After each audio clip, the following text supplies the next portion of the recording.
그만해! 괜히 시비 걸지 마! 내가 뭘 그렇게 잘못했는데요? 닥쳐! 이게 아직도 정신을 못 차려! 뭐야? 당신 지금 날 발로 찼어? 아버지! 지금 뭐 하세요? 이제 됐어. 내가 잘못 살았지. 오늘을 절대 잊지 마. 내가 반드시 갚아줄 거야. 오늘 사연 시작하기 전에 무료 버튼인 구독과 좋아요 꾹 눌러주세요.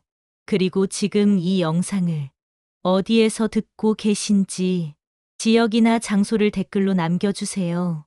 그러면 여러분들에게 복이 찾아올 거예요. 서울 도봉구의 낡은 아파트 단지는 오늘도 잿빛 하늘 아래 조용했습니다. 오래된 건물 사이로 바람이 스쳐 지나갈 때마다 복도 끝 2층 101호에서는 텔레비전 소리가 새어나왔습니다. 윤정이는 부엌에 서서 김이 모락모락 나는 된장찌개를 냄비째 들고 있었습니다. 67년을 살아온 손등에는 세월의 주름이 깊게 파여 있었고 그 손은 지금도 미세하게 떨리고 있었습니다. 밥은 왜 이리 식었어? 거실에서 박성호의 목소리가 날아왔습니다. 70살의 남편은 소파에 비스듬히 기대앉아 리모컨을 손에 쥔 채 채널을 돌리고 있었습니다. 뉴스에서 경제 뉴스로 다시 예능 프로그램으로 화면은 바뀌었지만 성호의 표정은 늘 같았습니다. 무료함과 짜증이 뒤섞인 얼굴이었습니다.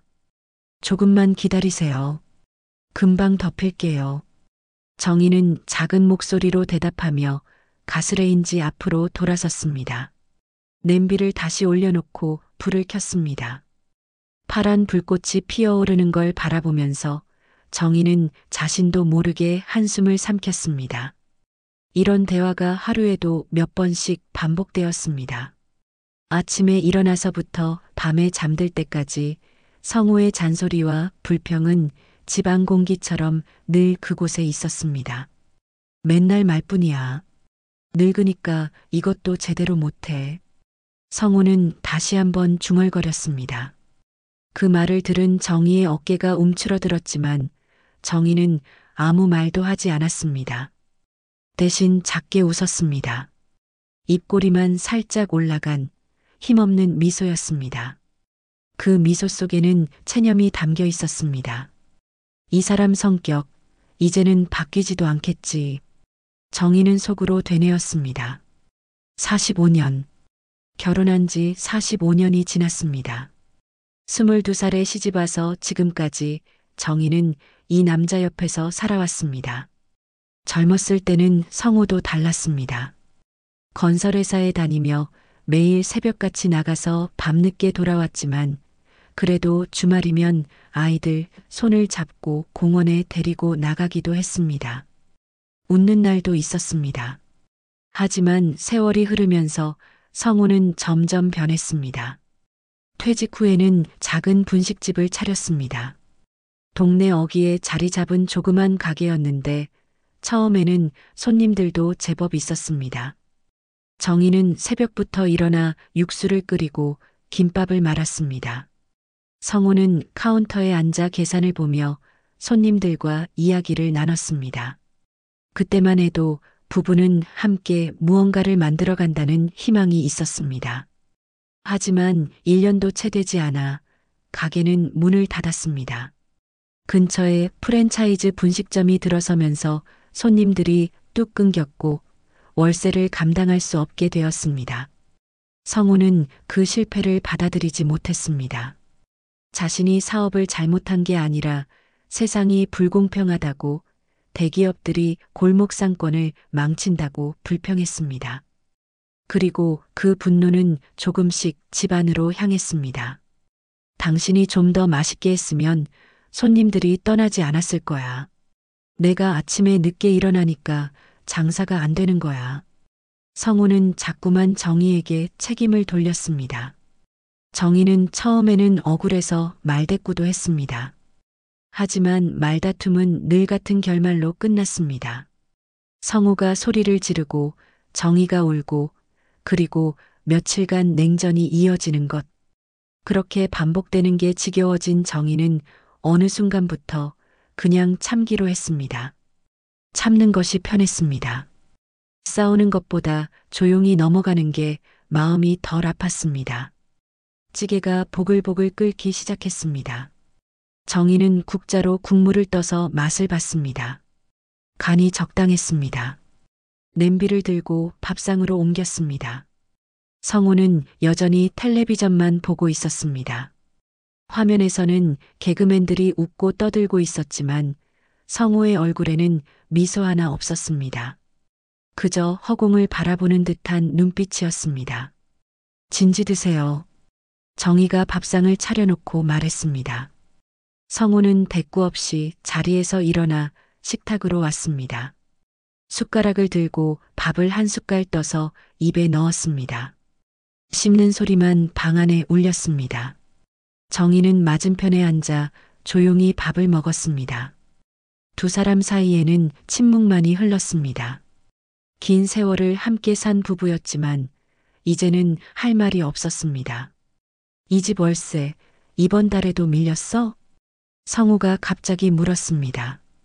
정희는 숟가락을 든 채 멈칫했습니다. 아니요, 제때 냈어요. 내 통장엔 돈이 없던데? 제 통장에서 냈어요. 내 돈? 그게 내 돈이야? 내가 번 돈이지. 정희는 아무 말도 하지 않았습니다. 성우의 논리는 늘 그랬습니다.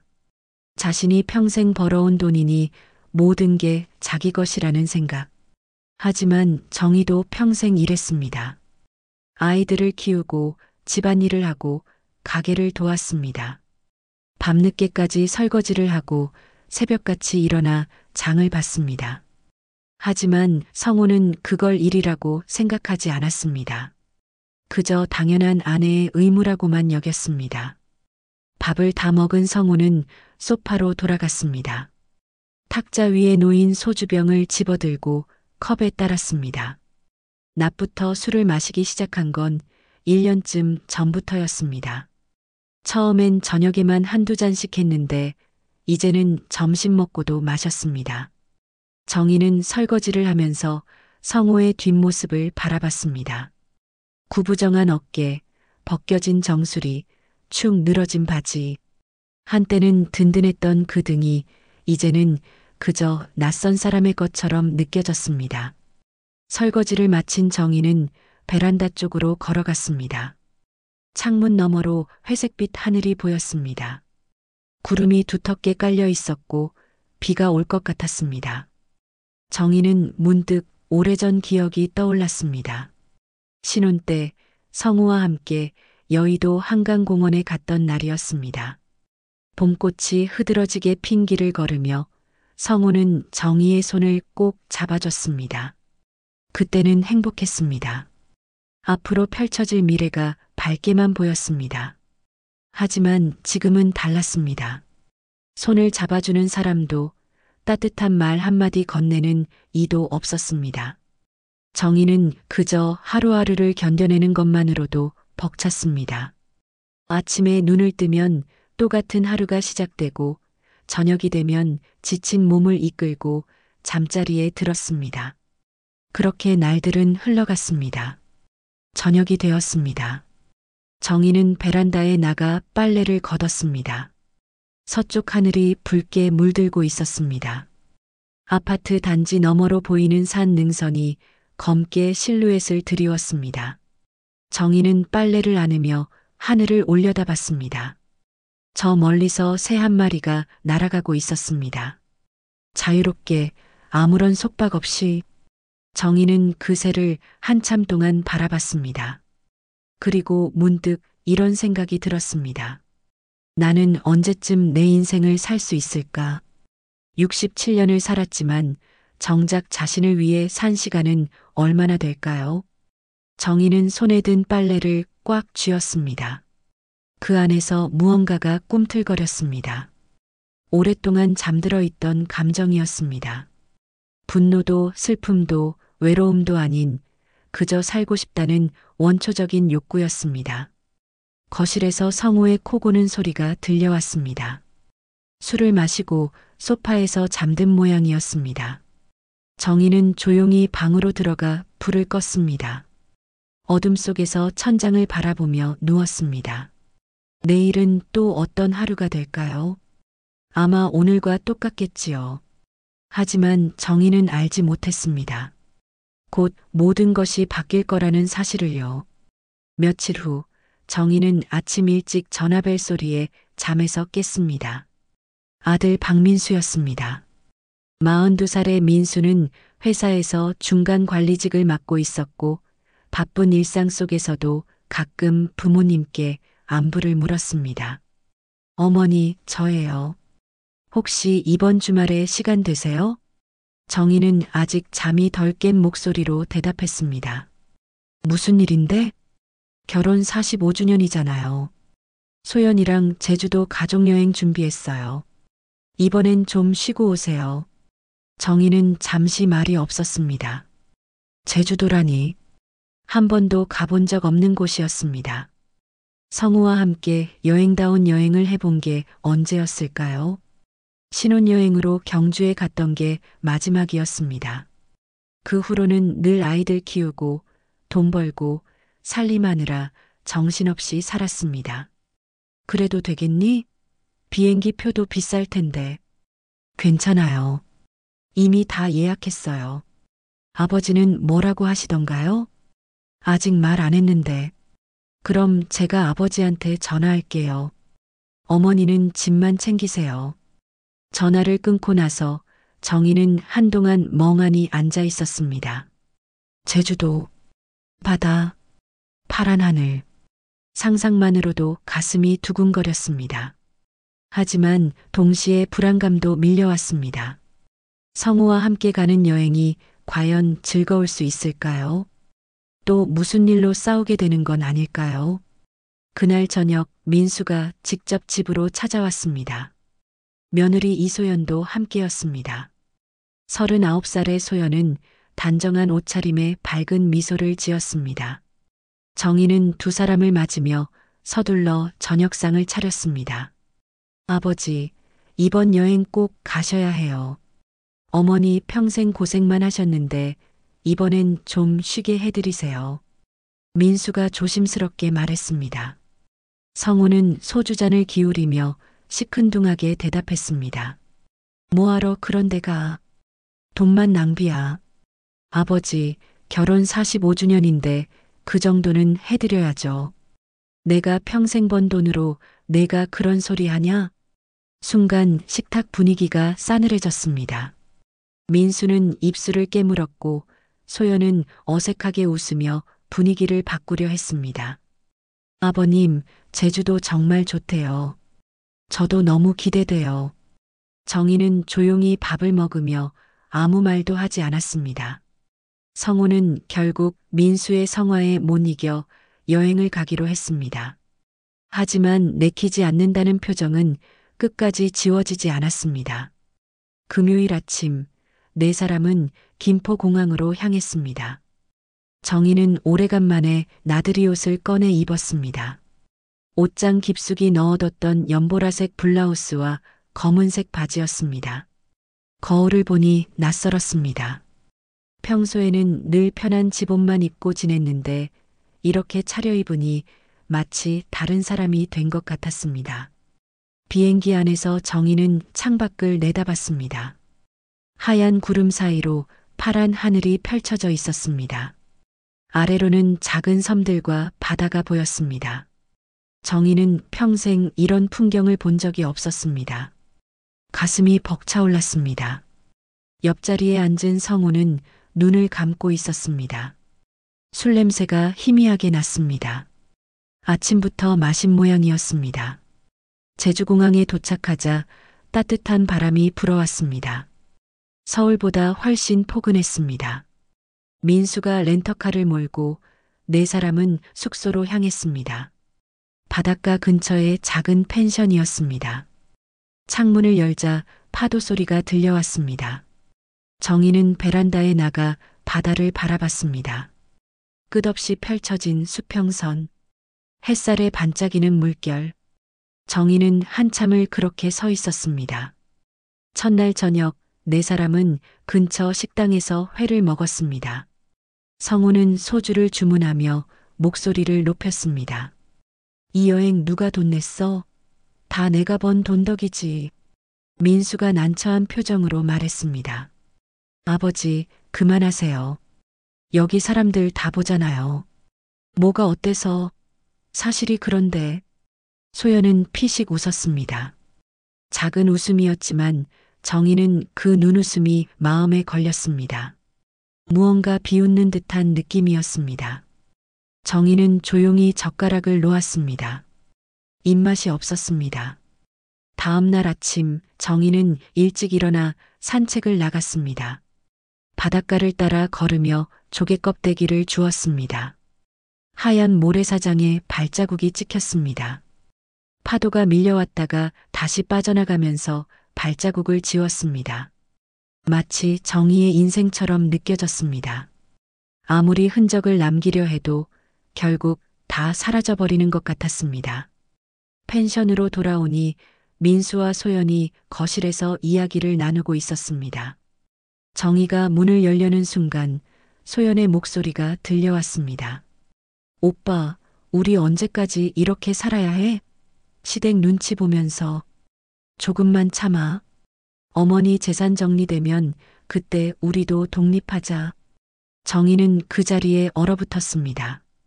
손에 쥔 조개 껍데기가 떨어질 것 같았습니다. 재산? 독립? 정희는 천천히 문을 열고 들어갔습니다. 두 사람은 깜짝 놀라며 정희를 바라봤습니다. 어머니, 언제 오셨어요? 소연이 당황한 목소리로 물었습니다. 정희는 두 사람을 번갈아 보며 조용히 말했습니다. 방금 들어왔어. 민수가 어색하게 웃으며 자리에서 일어났습니다. 어머니, 산책 다녀오셨어요? 아침 드실래요? 정희는 대답 대신 부엌으로 걸어갔습니다. 냉장고에서 물을 꺼내 마셨습니다. 목이 말랐습니다. 아니, 입이 말랐습니다. 무언가 말하고 싶었지만 말이 나오지 않았습니다. 가슴속에서 무언가가 꿈틀거렸습니다. 분노였을까요? 아니면 슬픔이었을까요? 정희는 자신도 알 수 없었습니다. 점심시간이 되어 네 사람은 다시 외출했습니다. 성산 일출봉을 보러 가기로 했습니다. 차 안은 조용했습니다. 민수가 운전을 하고 소연이 조수석에 앉았습니다. 뒷자리에는 정희와 성우가 나란히 앉아 있었습니다. 성우는 창밖만 보고 있었고 정희는 두 손을 무릎 위에 모은 채 가만히 앉아 있었습니다. 성산 일출봉 입구에 도착했습니다. 가파른 계단이 꼭대기까지 이어져 있었습니다. 민수가 말했습니다. 어머니, 아버지, 천천히 올라가세요. 우리가 앞에서 기다릴게요. 젊은 부부는 먼저 계단을 올라갔습니다. 정희와 성우는 천천히 뒤따라 올라갔습니다. 한 계단 한 계단 오를 때마다 숨이 찼습니다. 정희는 중간에 멈춰서서 숨을 고르며 바다를 내려다봤습니다. 푸른 바다가 햇살에 반짝이고 있었습니다. 아름다웠습니다. 하지만 정희의 마음속은 어두웠습니다. 빨리 안 와? 성우가 앞서가며 짧게 말했습니다. 정희는 아무 말 없이 다시 계단을 올랐습니다. 정상에 도착하자 민수와 소연이 사진을 찍고 있었습니다. 두 사람은 웃으며 서로를 안고 포즈를 취했습니다. 행복해 보였습니다. 정희는 그 모습을 바라보며 문득 자신의 젊은 시절을 떠올렸습니다. 어머니, 아버지도 같이 찍어요. 민수가 손을 흔들며 불렀습니다. 정희와 성우는 나란히 서서 사진을 찍었습니다. 하지만 두 사람 사이에는 보이지 않는 거리가 있었습니다. 카메라 렌즈 너머로 보이는 두 사람은 마치 남처럼 어색했습니다. 저녁이 되어 펜션으로 돌아왔습니다. 정희는 방에 들어가 누워 있었습니다. 아침에 들었던 대화가 계속 머릿속을 맴돌았습니다. 어머니 재산 정리되면. 그 말이 귓가에서 떠나지 않았습니다. 정희는 천장을 바라보며 눈을 감았습니다. 내일은 또 무슨 일이 일어날까요? 알 수 없었습니다. 다만 한 가지는 확실했습니다. 이 여행이 끝나면 무언가가 달라질 것 같다는 예감이었습니다. 제주 여행 셋째 날 아침 정희는 눈을 떴습니다. 창밖으로 햇살이 들어왔지만 가슴속은 여전히 무거웠습니다. 어젯밤 들었던 대화가 악몽처럼 머릿속을 맴돌았습니다. 정희는 침대에서 일어나 조용히 옷을 갈아입었습니다. 성우는 옆 침대에서 코를 골며 자고 있었습니다. 술 냄새가 방 안에 가득했습니다. 거실로 나가니 소연이 혼자 커피를 마시고 있었습니다. 소연은 정희를 보자 환하게 웃으며 인사했습니다. 어머니, 주무셨어요? 커피 드릴까요? 괜찮아. 정희는 짧게 대답하고 부엌으로 갔습니다. 냉장고를 열어 물을 꺼내 마셨습니다. 소연은 여전히 미소를 짓고 있었지만 정희는 그 미소가 진심인지 알 수 없었습니다. 어제 들었던 말들이 계속 귓가에 맴돌았습니다. 어머니 재산 정리되면. 정희는 물컵을 놓으며 소연을 바라봤습니다. 소연아, 네 어머니. 너희는 우리한테서 뭘 바라는 거니? 소연의 표정이 순간 굳었습니다. 손에 든 커피잔이 미세하게 떨렸습니다. 무슨 말씀이세요? 어제 오빠랑 한 얘기. 내가 다 들었어. 침묵이 흘렀습니다. 소연은 잠시 말을 잇지 못하다가 천천히 입을 열었습니다. 어머니, 그건 오해예요. 제가 힘들어서 그냥 한 말이에요. 힘들어? 뭐가 힘든데? 시댁에서 사는 게 쉽지 않잖아요. 정희는 아무 말도 하지 않았습니다. 소연의 변명을 들으며 정희는 문득 자신의 젊은 시절을 떠올렸습니다. 시집와서 시어머니를 모시며 살던 그 시절. 정희도 힘들었습니다. 하지만 참았습니다. 투덜거리지 않고 묵묵히 견뎠습니다. 그런데 지금 이 며느리는 돈 이야기를 먼저 꺼냈습니다. 그래서 내 재산을 노리는 거니? 어머니. 소연이 목소리를 높였습니다. 그 순간 민수가 방에서 나왔습니다. 민수는 두 사람의 긴장된 분위기를 느끼고 조심스럽게 물었습니다. 무슨 일이에요? 정희는 민수를 바라봤습니다. 한때 정희의 품에 안겨 젖을 먹던 아기였습니다. 밤새 열이 나서 병원을 오가며 간호하던 아들이었습니다. 학교 다닐 때는 도시락을 싸주며 건강하게 자라길 바랐던 아이였습니다. 그런데 지금 그 아들은 정희를 어떻게 보고 있을까요? 민수야, 너도 그렇게 생각하니? 엄마 재산 정리되면 독립하고 싶다고? 민수는 당황한 표정을 지으며 아무 말도 하지 못했습니다. 침묵 자체가 대답이었습니다. 정희는 고개를 끄덕이며 작게 웃었습니다. 쓸쓸한 웃음이었습니다. 그래, 알았어. 내가 잘못 생각했구나. 어머니, 그게 아니라. 됐어.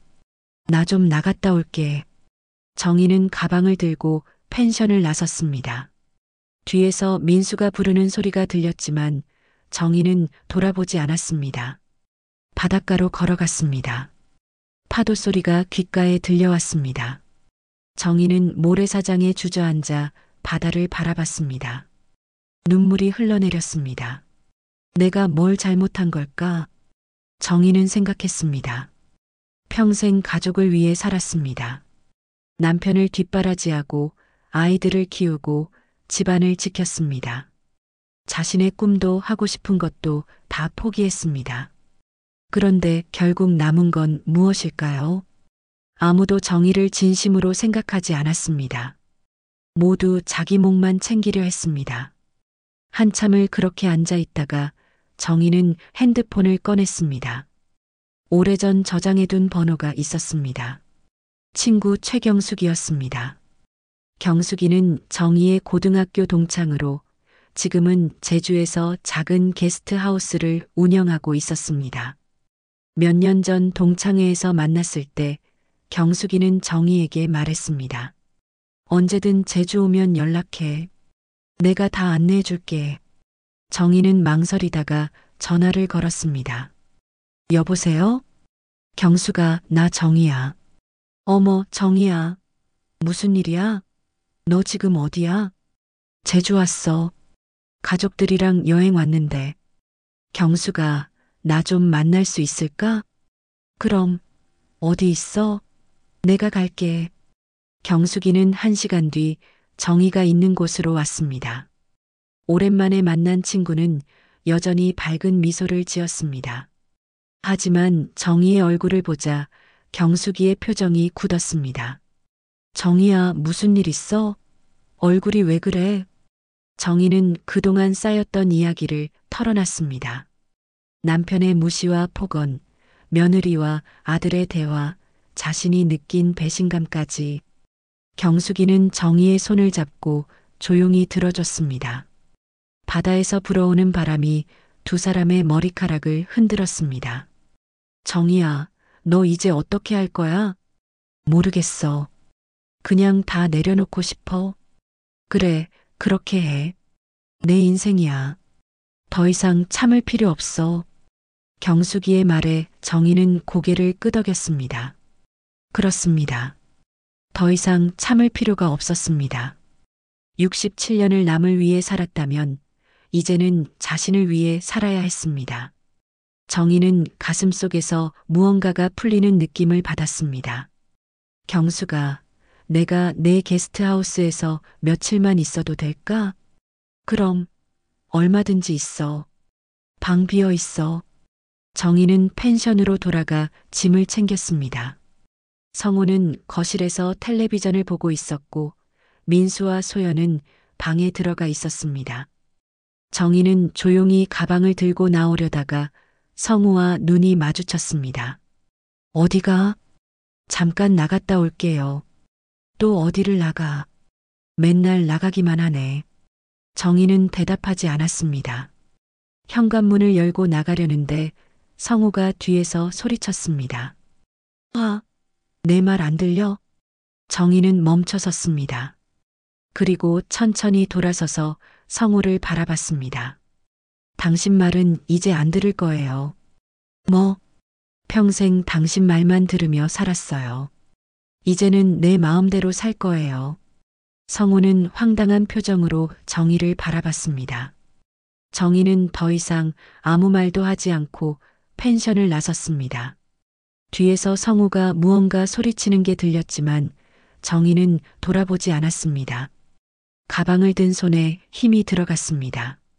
마음속에서 뜨거운 무언가가 타올랐습니다. 경숙이의 게스트하우스는 한적한 마을에 있었습니다. 작지만 아늑한 공간이었습니다. 정희는 방에 짐을 풀고 창밖을 바라봤습니다. 멀리 바다가 보였습니다. 파란 하늘과 하얀 구름, 자유로워 보이는 새들. 정희는 처음으로 홀가분함을 느꼈습니다. 가슴을 짓누르던 무게가 조금씩 사라지는 것 같았습니다. 저녁이 되어 경숙이가 방문을 두드렸습니다. 정희야, 저녁 먹자. 내가 해물찜 만들었어. 두 사람은 작은 식탁에 마주 앉아 밥을 먹었습니다. 경숙이가 물었습니다. 남편한테 연락은 했어? 아니, 안 했어. 안 궁금해? 뭐라고 하는지. 아니, 전혀. 정희는 담담하게 대답했습니다. 신기했습니다. 45년을 함께 산 사람인데 전혀 궁금하지 않았습니다. 오히려 자유로웠습니다. 정희는 작게 웃으며 밥을 먹었습니다. 경숙이도 따라 웃었습니다. 두 사람은 젊은 시절 이야기를 나누며 오랜만에 편안한 시간을 보냈습니다. 밤이 깊어갔습니다. 정희는 침대에 누워 천장을 바라봤습니다. 내일부터 어떻게 살아야 할까요? 알 수 없었습니다. 하지만 두렵지 않았습니다. 오히려 기대되었습니다. 정희는 눈을 감으며 생각했습니다. 이제 시작이야. 창밖에서 파도 소리가 들려왔습니다. 밀려왔다가 다시 빠져나가는 파도처럼 정희의 인생도 새로운 물결을 맞이하고 있었습니다. 다음 날 아침 정희는 새소리에 잠에서 깼습니다. 오랜만에 편안한 잠이었습니다. 창문을 열자 상쾌한 공기가 들어왔습니다. 경숙이의 게스트하우스는 조용했고 평화로웠습니다. 정희는 세수를 하고 거실로 나갔습니다. 경숙이가 아침 준비를 하고 있었습니다. 잘 잤어? 응, 정말 오랜만에 푹 잤어. 그래, 다행이다. 오늘 뭐 할 거야? 글쎄, 아직 생각 안 해봤어. 경숙이는 정희에게 따뜻한 차를 내밀었습니다. 두 사람은 베란다에 앉아 바다를 바라보며 차를 마셨습니다. 잔잔한 파도가 햇살에 반짝였습니다. 정희는 이런 평온함을 평생 처음 느끼는 것 같았습니다. 가슴속 깊은 곳에서 조금씩 무언가가 녹아내리는 느낌이었습니다. 정희야, 오늘 오후에 복지센터 봉사활동 가는데 같이 갈래? 복지센터? 응, 내가 일주일에 2번씩 가. 어르신들 말벗도 되어드리고 아이들한테 책도 읽어주고. 재미있어. 정희는 잠시 생각하다가 고개를 끄덕였습니다. 집에 가봤자 할 일도 없었고 혼자 있으면 또 생각이 많아질 것 같았습니다. 오후가 되어 두 사람은 복지센터로 향했습니다. 작은 건물이었지만 깨끗하고 정돈되어 있었습니다. 안으로 들어가자 아이들의 웃음소리가 들렸습니다. 경숙이는 정희를 이끌고 안으로 들어갔습니다. 애들아, 오늘은 경숙이 이모 친구분이 오셨어. 인사해봐. 아이들이 일제히 고개를 숙여 인사했습니다. 정희는 어색하게 웃으며 인사를 받았습니다. 그때 한쪽 구석에서 기타를 치는 남자가 눈에 들어왔습니다. 60대 후반으로 보이는 남자는 낡은 기타를 손에 들고 조용히 연주하고 있었습니다. 기타 소리가 따뜻했습니다. 저분은 누구세요? 정희가 경숙이에게 물었습니다. 경숙이는 그쪽을 보며 대답했습니다. 아, 한명수 선생님. 여기서 음악 봉사하시는 분이야. 참 좋은 분이야. 정희는 그 남자를 물끄미 바라봤습니다. 뭔가 낯익은 느낌이 들었습니다. 남자도 정희를 보더니 손을 멈췄습니다. 두 사람의 시선이 마주쳤습니다. 남자의 눈이 커졌습니다. 정희야, 너 맞니? 정희는 순간 숨이 멎는 것 같았습니다. 그 목소리, 그 얼굴, 40년도 더 지났지만 정희는 알아볼 수 있었습니다. 명수 씨, 한명수였습니다. 정희의 첫사랑이었습니다. 고등학교 때 같은 반이었던 명수는 기타를 잘 쳤고 노래를 불러주곤 했습니다. 졸업 후 명수는 서울로 올라가 음악을 공부했고 정희는 부모님의 권유로 성우와 결혼했습니다. 그렇게 두 사람은 헤어졌습니다. 정말 너구나. 얼마만이야. 명수는 기타를 내려놓고 정희에게 다가왔습니다.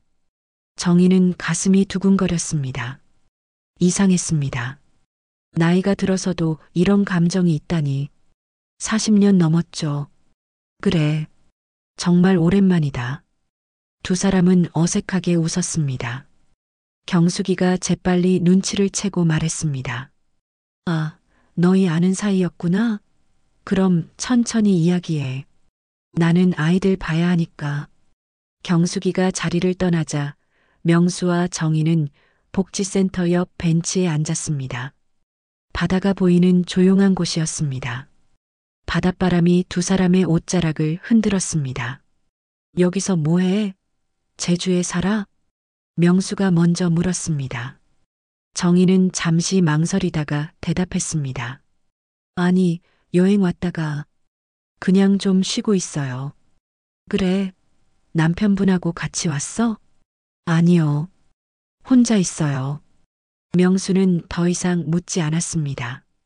정희의 표정에서 무언가를 느낀 듯 했습니다. 침묵이 흘렀습니다. 하지만 불편한 침묵은 아니었습니다. 오히려 편안했습니다.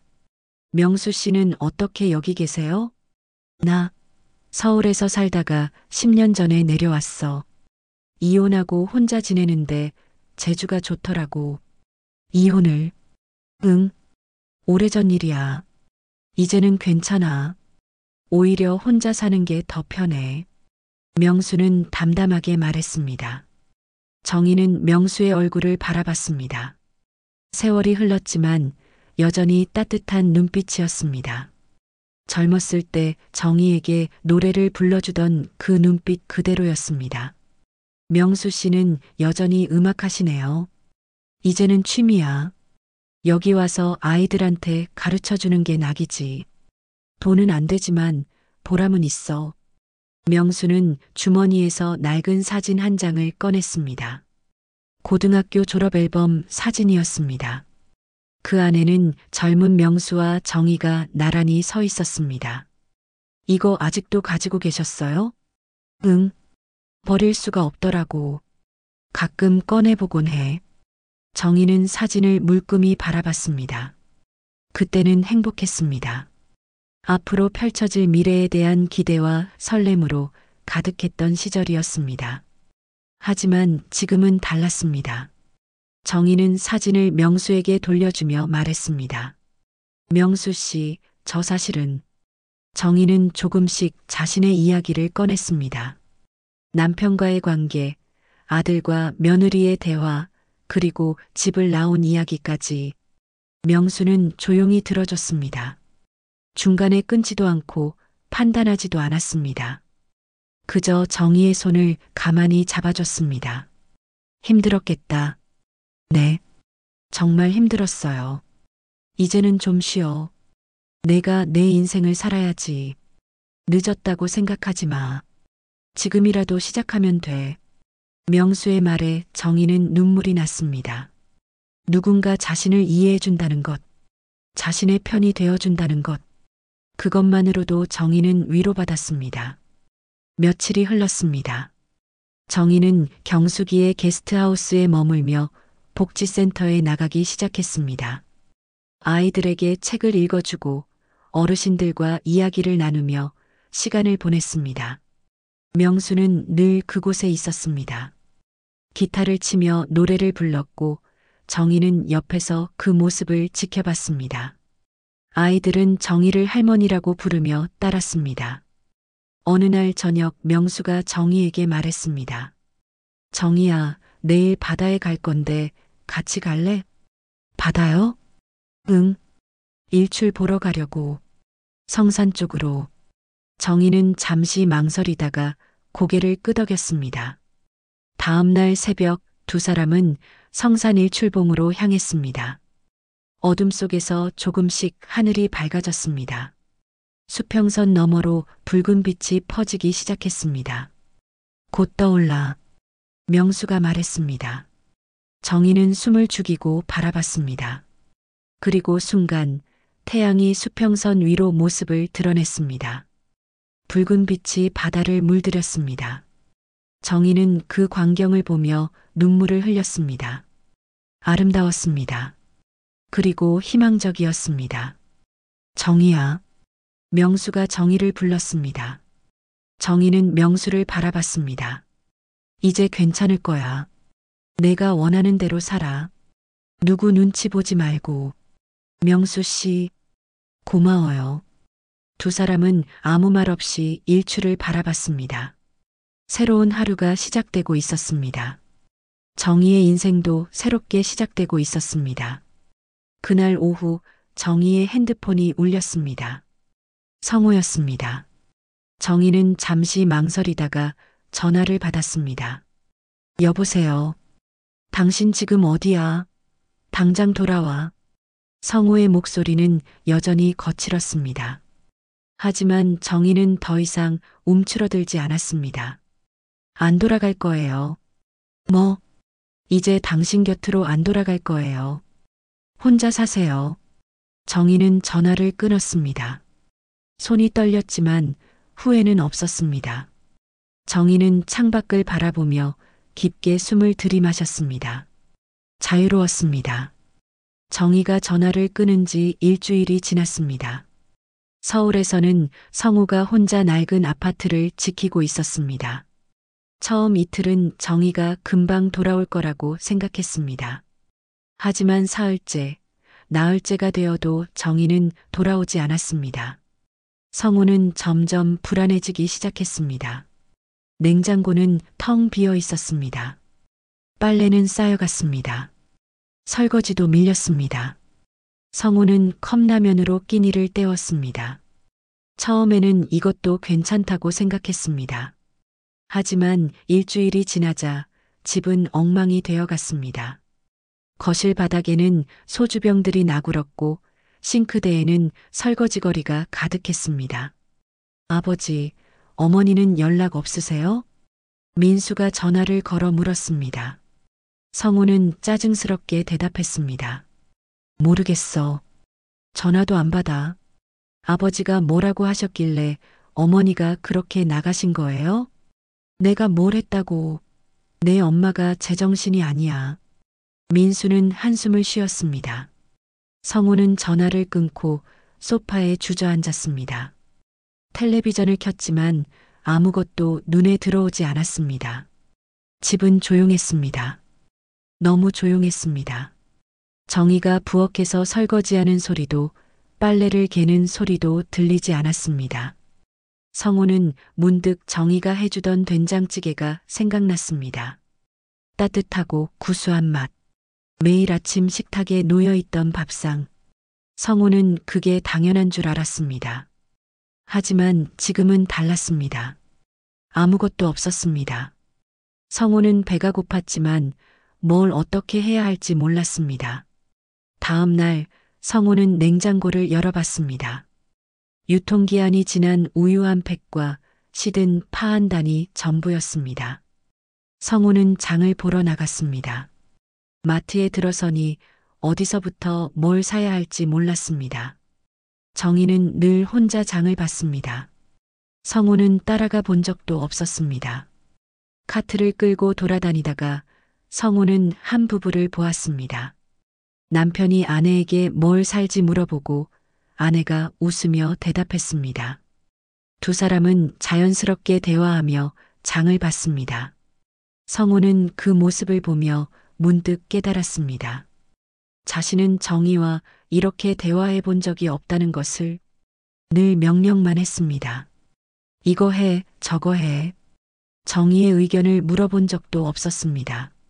집으로 돌아온 성우는 민수에게 전화를 걸었습니다. 민수야, 내 아버지, 내 엄마, 어디 있는지 아니? 제주에 계신다고 들었어요. 친구분 댁에 전화번호 좀 알려줘. 민수는 잠시 망설이다가 경숙이의 전화번호를 알려줬습니다. 성우는 전화를 끊고 한참을 그 번호를 바라봤습니다. 전화를 걸어야 할까요? 뭐라고 말해야 할까요? 성우는 고민하다가 결국 전화를 걸지 못했습니다. 용기가 나지 않았습니다. 그날 밤 성우는 술을 마셨습니다.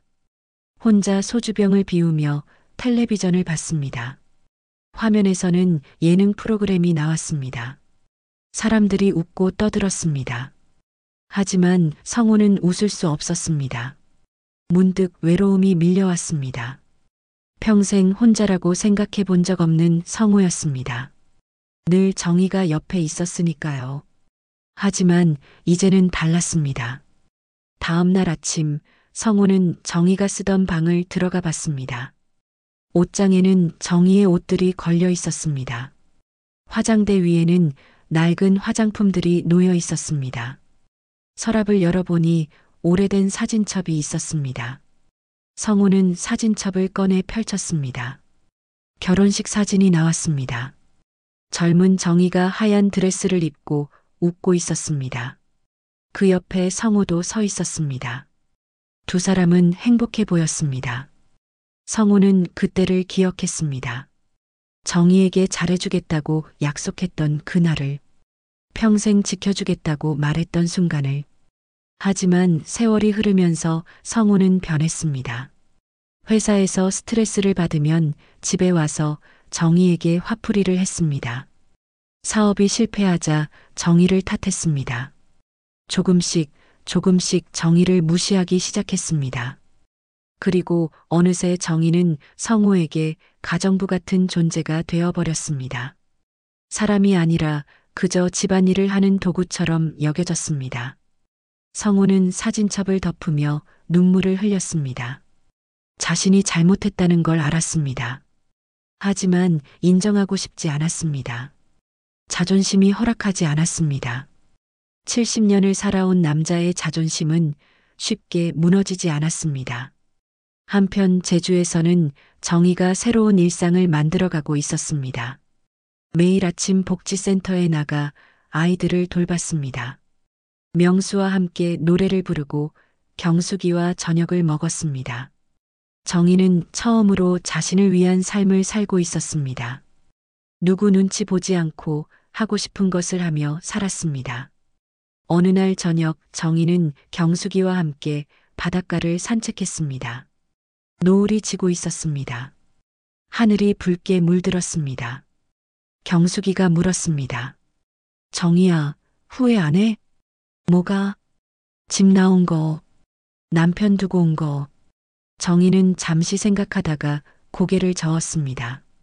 아니, 후회 안 해. 오히려 이제야 살 것 같아. 그래, 다행이다. 근데 가끔은 궁금해. 성호 씨가 어떻게 지내는지 전화해 볼래? 아니, 괜찮아. 아직은. 정의는 바다를 바라봤습니다. 파도가 밀려왔다가 빠져나갔습니다. 정의의 마음도 그랬습니다. 성호에 대한 미련이 완전히 사라진 건 아니었습니다. 45년을 함께 산 사람인데 어떻게 단번에 잊을 수 있을까요? 하지만 돌아가고 싶지는 않았습니다. 그건 확실했습니다. 같은 시각 서울의 성호는 핸드폰을 들고 있었습니다. 정의에게 전화를 걸까 말까 고민하다가 결국 전화를 걸었습니다. 신호음이 울렸습니다. 한 번, 두 번, 세 번. 하지만 정의는 받지 않았습니다. 성호는 전화를 끊고 한숨을 쉬었습니다. 가슴이 답답했습니다. 며칠 후 민수가 아버지를 찾아왔습니다. 민수는 집 안 상태를 보고 놀랐습니다. 쓰레기가 쌓여 있었고 설거지가 밀려 있었습니다. 빨래는 세탁기에 그대로 방치되어 있었습니다. 아버지, 이게 무슨... 그냥 좀 바쁘다 보니까 제가 청소해 드릴게요. 민수는 청소를 시작했습니다. 성호는 소파에 앉아 아들이 청소하는 모습을 봤습니다. 문득 정의가 매일 이런 일을 했다는 게 떠올랐습니다. 아침부터 저녁까지 쉬는 날도 없이 아프거나 피곤해도. 성호는 입을 열었습니다. 민수야. 네, 내가 내 엄마한테 잘못한 것 같아. 민수는 손을 멈추고 아버지를 바라봤습니다. 성호가 이런 말을 하는 건 처음이었습니다. 민수는 조심스럽게 대답했습니다. 아버지, 이제라도 깨달으신 거 다행이에요. 어떻게 해야 할까? 사과하세요. 진심으로. 그리고 변하세요. 성호는 고개를 끄덕였습니다. 하지만 쉽지 않았습니다. 평생 사과해 본 적이 없는 사람이 어떻게 사과를 할 수 있을까요? 성호는 깊은 고민에 빠졌습니다. 그리고 서서히 깨닫기 시작했습니다. 정의 없이는 살 수 없다는 것을, 정의가 얼마나 소중한 사람이었는지를. 하지만 깨달았을 때는 이미 늦었을지도 모른다는 두려움이 밀려왔습니다. 성호는 창밖을 바라보며 눈물을 흘렸습니다. 그날 밤 성호는 결심했습니다. 제주로 가기로 했습니다. 정의를 직접 만나 사과하고 용서를 구해야 했습니다. 다음 날 아침 일찍 성호는 김포공항으로 향했습니다. 비행기 표를 끊고 제주행 비행기에 올랐습니다. 창밖을 내다보니 구름이 보였습니다. 성호는 가슴이 두근거렸습니다. 평생 이렇게 떨려본 적이 없었습니다. 제주공항에 도착한 성호는 택시를 탔습니다. 민수에게서 받은 주소를 기사에게 보여줬습니다. 택시는 한적한 마을로 향했습니다. 바다가 보이는 길을 따라 달렸습니다. 성우는 창밖을 보며 생각했습니다. 뭐라고 말해야 할까요? 정희가 자신을 용서해 줄까요? 아니면 영원히 등을 돌릴까요? 경숙이의 게스트하우스 앞에 도착했습니다. 작고 아담한 건물이었습니다. 성우는 택시에서 내려 문 앞에 섰습니다. 손이 떨렸습니다. 초인종을 누르려다가 멈칫했습니다. 용기가 나지 않았습니다. 그때 문이 열렸습니다. 경숙이가 나왔습니다. 경숙이는 성우를 보고 놀란 표정을 지었습니다. 누구세요? 저는 윤정희의 남편입니다. 경숙이의 표정이 굳었습니다. 경숙이는 성우를 위아래로 훑어봤습니다. 정혜 씨 남편분이시군요. 무슨 일이세요? 제 아내를 만나러 왔습니다. 정희 씨는 지금 복지센터에 계세요. 그럼 제가 거기로 가면 기다리세요. 제가 먼저 정희 씨한테 말씀드릴게요. 경숙이는 성우를 거실로 안내했습니다. 성우는 소파에 앉아 기다렸습니다. 경숙이는 전화를 걸었습니다. 성우는 경숙이가 통화하는 소리를 들었습니다. 정희야, 남편분이 여기 오셨어. 응, 지금 여기 계셔. 어떻게 할래? 잠시 침묵이 흘렀습니다. 경숙이는 전화를 끊고 성우를 바라봤습니다. 정희 씨가 만나기 싫대요. 제발, 잠깐만이라도 만나게 해주십시오. 당신이 정희 씨한테 뭘 어떻게 했는지 아세요? 성우는 고개를 숙였습니다. 경숙이는 한숨을 쉬며 말했습니다. 기다리세요. 제가 다시 한번 이야기해 볼게요. 경숙이는 다시 전화를 걸었습니다. 한참을 설득하는 목소리가 들렸습니다. 그리고 전화를 끄는 경숙이가 말했습니다. 복지센터로 오래요. 정희 씨가 거기서 만나겠대요. 성우는 고개를 끄덕이고 일어났습니다. 경숙이가 복지센터까지 안내했습니다. 두 사람은 차를 타고 복지센터로 향했습니다. 차 안은 조용했습니다. 경숙이가 먼저 말을 꺼냈습니다. 정희 씨, 여기 와서 많이 달라졌어요. 웃는 얼굴도 많이 보고. 그렇습니까? 당신이 정말 반성하는 거라면 정희 씨를 놔주는 것도 사랑 아닐까요? 성우는 대답하지 못했습니다. 복지센터에 도착했습니다. 건물 앞에 정희가 서 있었습니다. 성우는 차에서 내렸습니다. 정희와 눈이 마주쳤습니다. 정희야. 정희는 아무 말 없이 성우를 바라봤습니다. 성우는 정희에게 다가갔습니다. 정희는 예전과 달랐습니다. 표정이 밝아 보였습니다. 옷차림도 산뜻했습니다. 무엇보다 눈빛이 달랐습니다. 더 이상 움츠러들지 않는 눈빛이었습니다. 당당했습니다. 무슨 일로 오셨어요? 정희가 차분하게 물었습니다. 성우는 말문이 막혔습니다. 준비해온 말들이 다 사라졌습니다. 미안해. 뭐가요? 내가 잘못했어. 평생 너한테 못되게 굴었어. 정희는 아무 말 없이 성우를 바라봤습니다. 성우는 계속 말했습니다. 집에 돌아와. 내가 잘할게. 다시는 그러지 않을게. 성우 씨. 정희가 조용히 성우를 불렀습니다. 성우는 정희를 바라봤습니다. 이제 늦었어요. 뭐? 저는 이제 돌아가지 않을 거예요. 정희야, 제발. 평생을 당신 눈치 보며 살았어요. 이제는 제가 살고 싶어요. 성우는 무릎을 꿇었습니다. 복지센터 앞마당에서 성우는 정희 앞에 무릎을 꿇고 말했습니다. 제발, 한 번만 더 기회를 줘. 지나가던 사람들이 멈춰서서 두 사람을 바라봤습니다. 정희는 당황스러웠습니다. 하지만 동정심은 들지 않았습니다. 일어나세요. 안 돼. 내가 용서해 줄 때까지 안 일어나. 그때 명수가 복지센터에서 나왔습니다. 명수는 상황을 보고 정희에게 다가왔습니다. 정희 씨, 괜찮으세요? 성우는 명수를 보며 물었습니다. 당신은 누구요? 저는 한명수입니다. 정희 씨 친구죠. 성우는 명수를 위아래로 훑어봤습니다. 질투심이 일었습니다. 친구? 남자친구가 있었어? 정희가 차갑게 대답했습니다. 명수 씨는 제 고등학교 동창이에요. 그리고 당신이 상관할 일 아니에요. 정희야, 나 때문에 이러는 거야? 내가 잘못했어. 성우 씨, 이제 그만 돌아가세요. 저는 당신을 용서할 수 없어요. 왜? 내가 뭘 어떻게 하면 돼? 아무것도 안 하면 돼요. 그냥 저를 놔두세요. 성우는 일어나서 정희의 팔을 잡았습니다.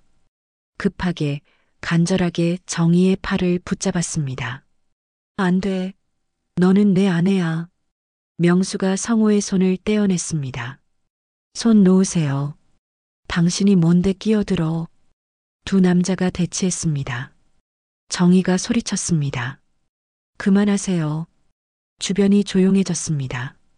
정희는 성우를 똑바로 바라보며 말했습니다. 성우 씨, 저는 이제 당신의 아내가 아니에요. 법적으로는 그렇겠지만 마음으로는 아니에요. 정희야, 저한테 평생 뭘 해줬어요? 밥 해주고, 빨래 해주고, 청소해주는 게 아내의 전부인가요? 성우는 대답하지 못했습니다. 정희는 계속 말했습니다. 한 번이라도 제 이야기를 들어줬나요? 제가 뭘 원하는지 물어봤나요? 아니잖아요. 당신은 저를 사람으로 본 게 아니라 그냥 집안일 하는 도구로 봤어요. 미안해. 정말 미안해. 미안하다고 다 되는 게 아니에요. 45년이 지나서야 미안하다고 하면 뭐해요? 이제 와서 무릎 꿇는다고 지난 세월이 없어지나요? 성우는 눈물을 흘렸습니다. 정희도 눈물이 났지만 참았습니다. 이제 돌아가세요. 그리고 다시는 저를 찾지 마세요. 정희는 돌아서서 복지센터 안으로 들어갔습니다. 명수가 뒤따라 들어갔습니다. 성우는 그 자리에 멍하니 서 있었습니다.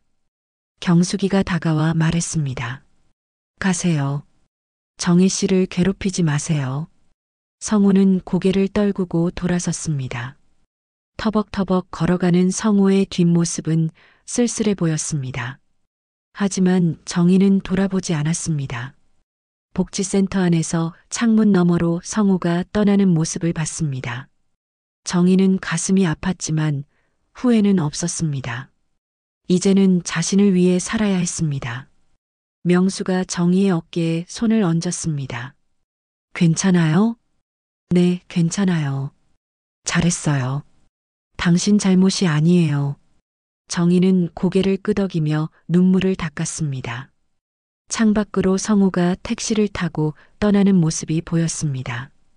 정희는 깊게 숨을 들이마셨습니다. 이제 정말로 끝이었습니다. 새로운 시작을 위한 끝이었습니다. 정희는 명수를 바라보며 작게 웃었습니다.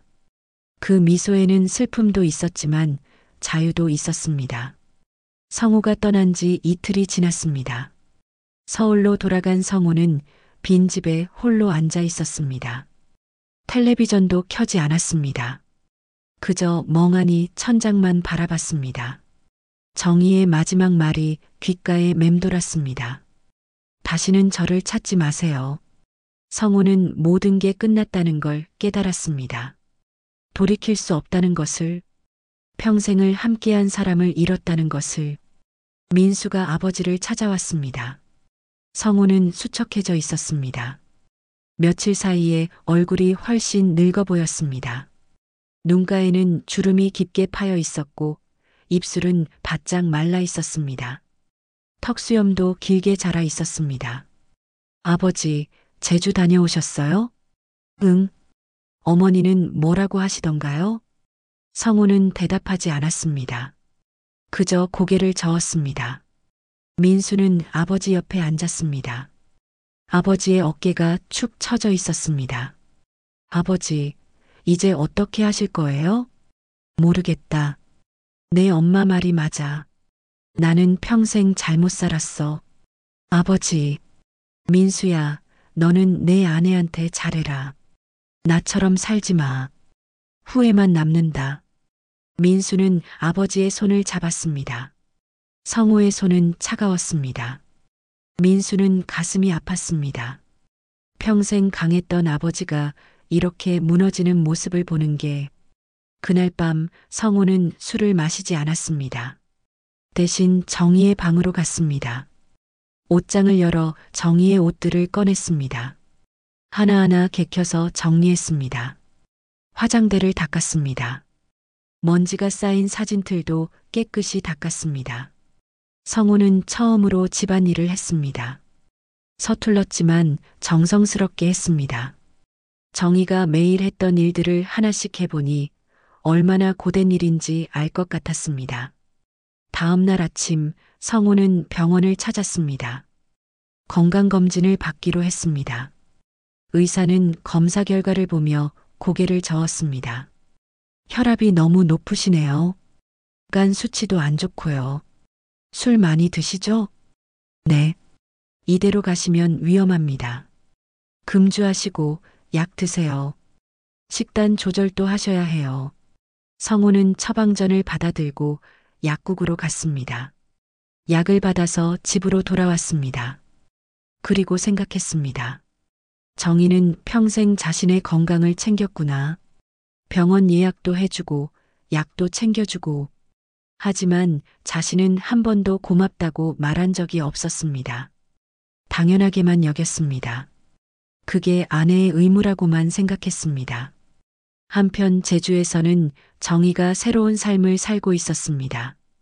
복지센터에서 아이들을 가르치고 명수와 함께 시간을 보냈습니다. 하지만 가끔은 마음 한구석이 허전했습니다. 45년을 함께 산 사람을 잊는 건 쉽지 않았습니다. 밤이면 문득 성호 생각이 났습니다. 잘 지내고 있을까? 밥은 먹고 있을까? 어느 날 저녁 명수가 정희를 바닷가로 데려갔습니다. 노을이 지는 시간이었습니다. 두 사람은 모래사장에 앉아 바다를 바라봤습니다. 하늘이 붉게 물들어가고 있었습니다.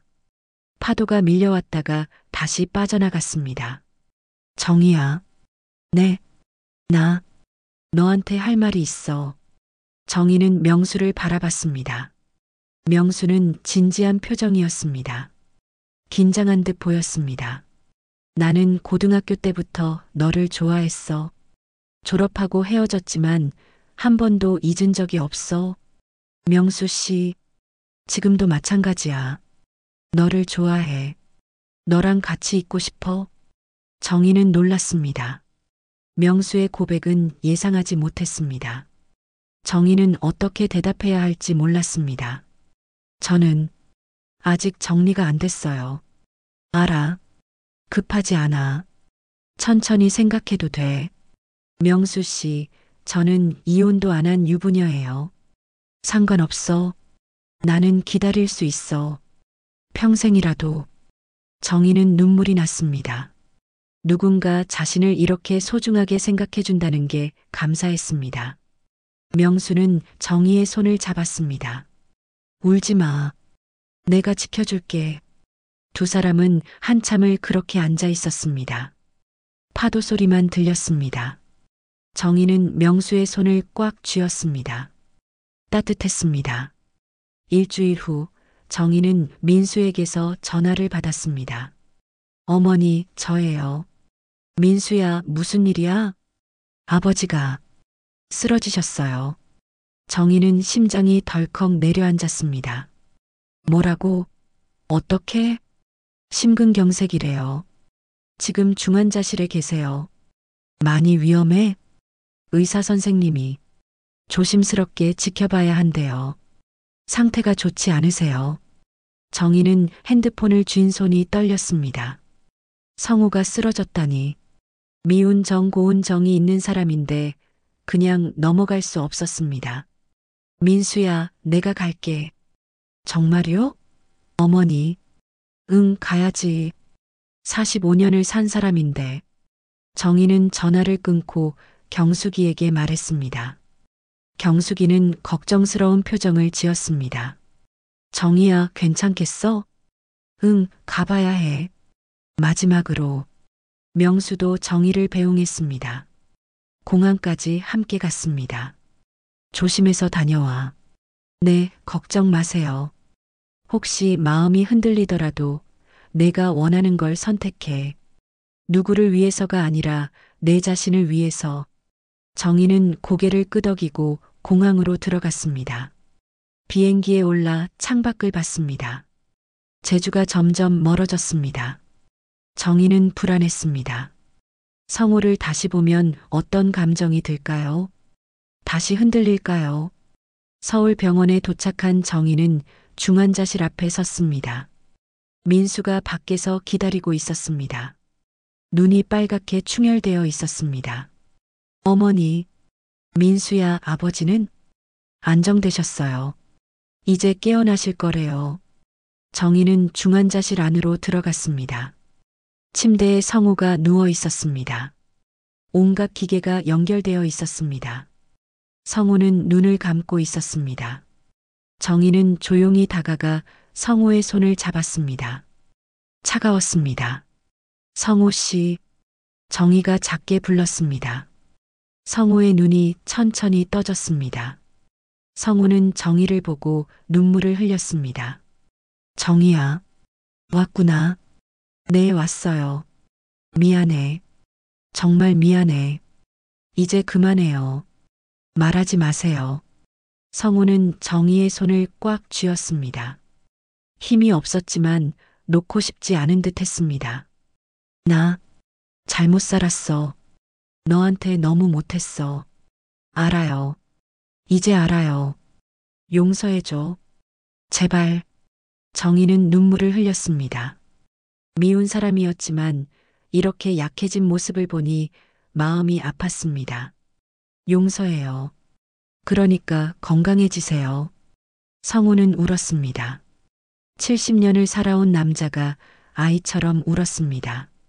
정희는 성우의 손을 잡고 그 옆에 앉아 있었습니다. 얼마나 시간이 지났을까요?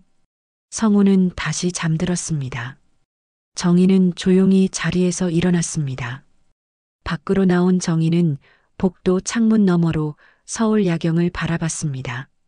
수많은 불빛이 반짝이고 있었습니다. 정희는 생각했습니다. 자신은 어떤 선택을 해야 할까요? 성우 곁으로 돌아가야 할까요? 아니면 제주로 다시 돌아가야 할까요? 정희는 알 수 없었습니다. 다만 한 가지는 확실했습니다. 이번에는 자신이 후회하지 않을 선택을 하겠다는 것. 정희는 깊게 숨을 들이마시며 결심을 다졌습니다. 내일 아침 답을 내리기로 했습니다. 다음 날 아침 정희는 일찍 잠에서 깼습니다. 병원 보호자 침대에서 밤을 보낸 정희는 몸이 뻐근했습니다. 창밖으로 아침 햇살이 들어왔습니다. 정희는 중환자실로 갔습니다. 성우는 여전히 잠들어 있었습니다. 정희는 성우의 얼굴을 바라봤습니다. 주름진 얼굴, 백발이 성성한 머리. 한때 젊고 씩씩했던 남자는 이제 늙은 노인이 되어 있었습니다. 민수가 커피를 들고 왔습니다. 어머니, 주무셨어요? 응, 좀 잤어. 아버지 상태가 많이 좋아지셨대요. 오늘 일반 병실로 옮기신대요. 다행이다. 민수는 잠시 망설이다가 말했습니다. 어머니, 이제 어떻게 하실 거예요? 정희는 대답하지 않았습니다. 자신도 아직 결정하지 못했습니다. 하지만 마음속 깊은 곳에서는 이미 답을 알고 있었습니다. 오후가 되어 성우는 일반 병실로 옮겨졌습니다. 의식도 많이 돌아왔습니다. 정희는 성우 옆에 앉아 있었습니다. 정희야.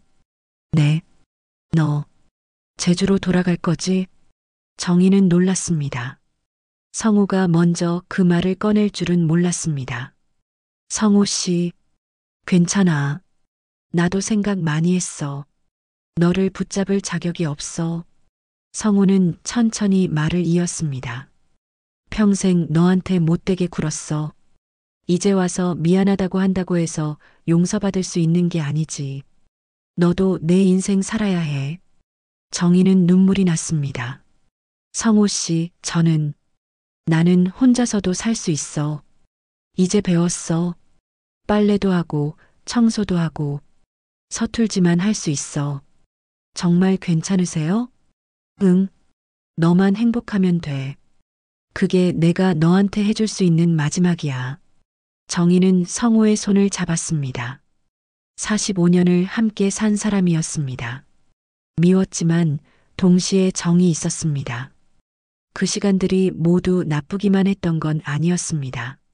성우 씨, 저는 당신을 용서해요. 그리고 고마웠어요. 함께한 시간들. 나도 고마웠어. 정말로.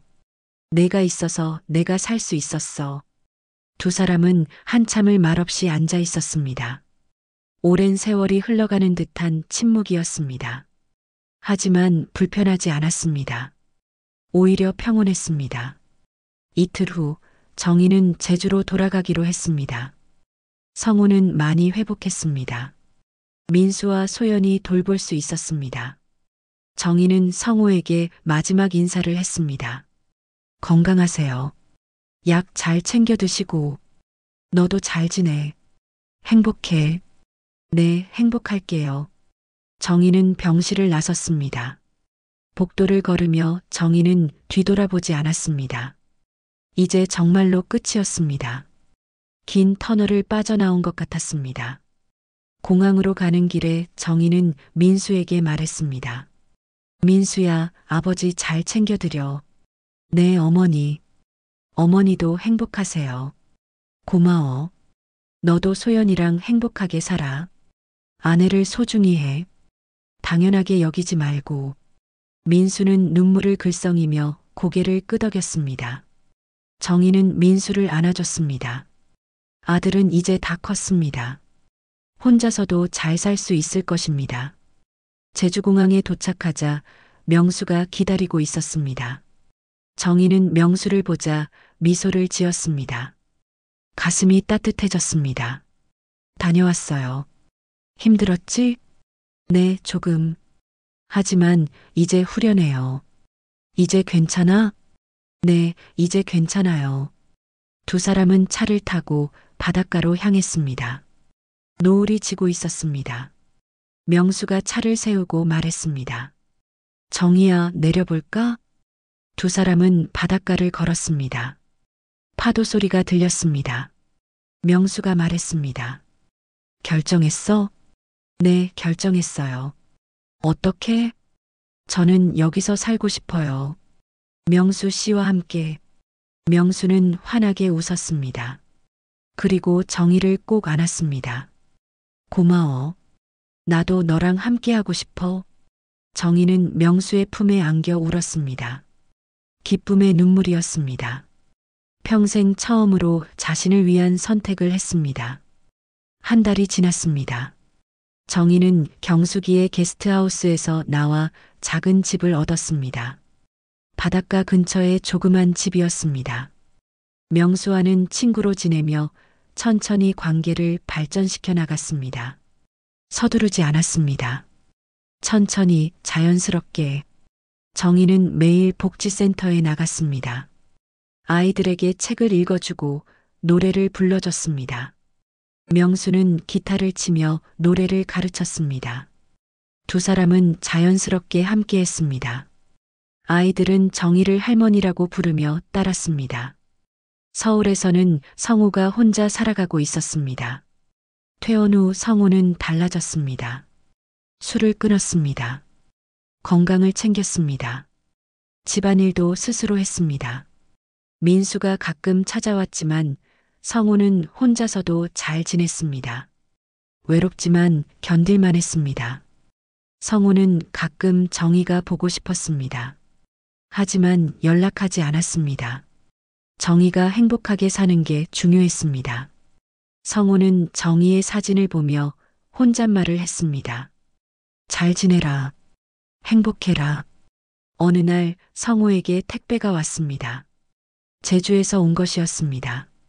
열어보니 정희가 보낸 것이었습니다. 편지와 함께 제주 특산품이 들어 있었습니다. 성호는 편지를 펼쳤습니다. 성호 씨, 잘 지내시죠? 저는 잘 지내고 있어요. 건강 잘 챙기세요.